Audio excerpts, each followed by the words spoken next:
ورحمۃ اللہ وبرکاتہ۔ میں ہوں پروفیشنل اسٹرالوجر نعیم ارمان صدیقی۔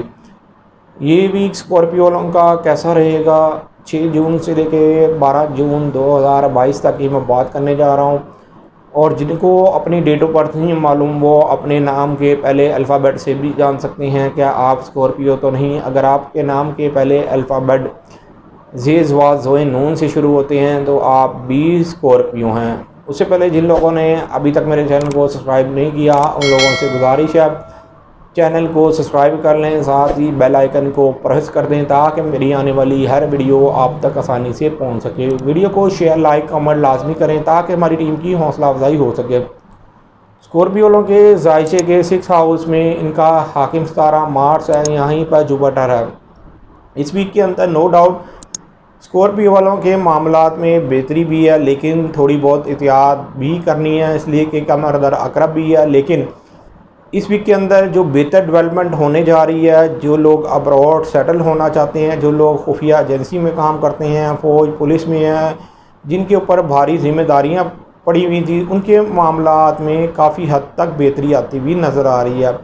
جہاں ان معاملات میں بہتری بھی آتی ہوئی نظر آ رہی ہے وہاں پر آپ کو ذرا سمجھداری سے بھی کام لینا ہے، اس لیے کہ آپ کے ذائچے کے 12 ہاؤس میں جس وقت مون ہوگا یہ تسلیس مکمل تو کرے گا سورج کے ساتھ ذائچے کے 8 ہاؤس کے ساتھ، جس کی وجہ سے فائدہ تو ہوگا، لیکن مقابل نظر یہ بنائے گا آپ کے حاکم ستارے مریخ کے ساتھ بھی اور جوپیٹر کے ساتھ۔ جو بائی برتھ بھی اسکارپیو ہوں گے ان کو وقتی طور پر اپنے صحت کے معاملات اور اپنے کام کاج کے معاملات میں احتیاط برتنی ہے۔ البتہ اس ویک کے اندر آپ کے ذائچے کے 7 ہاؤس میں مرکری، وینس اور یورنس ہے، اور مون نے آپ کے ذائچے کے 11 ہاؤس سے ذائچے کے 7 ہاؤس کو ایک بہتر نظر سے دیکھنا ہے۔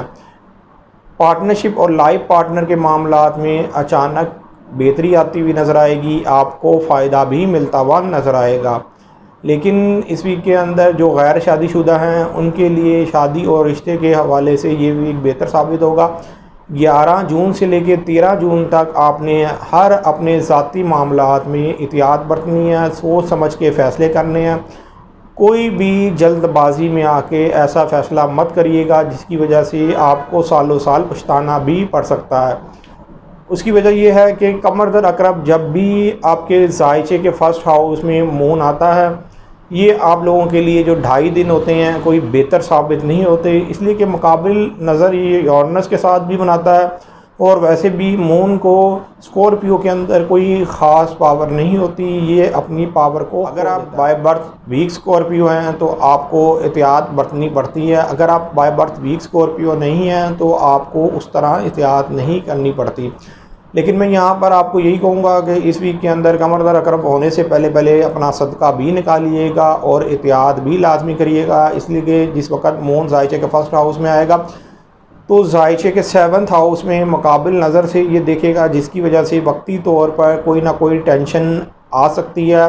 تو ٹینشن سے بچنے کے لیے ذرا ویٹ کر لیجیے گا، جو بھی کام کریں وہ سوچ سمجھ کے فیصلہ کریں تو زیادہ بہتر ہوگا۔ اور اگر کوئی آپ نے فیصلہ کرنا ہے یا کوئی نیا کاروبار شروع کرنا ہے یا کوئی پارٹنرشپ کے اندر کوئی نئی ایڈیشن کرنی ہے تو 13 جون کے بعد سے کریں گے تو زیادہ بہتر رزلٹ ملے گا۔ امید یہ کرتا ہوں میری یہ ویڈیو آپ لوگوں کو بہت پسند آئی ہوگی۔ میری اس ویڈیو کو شیئر لائک کمنٹ اور میرے چینل کو سبسکرائب کرنا نہ بھولیے گا۔ اللہ حافظ۔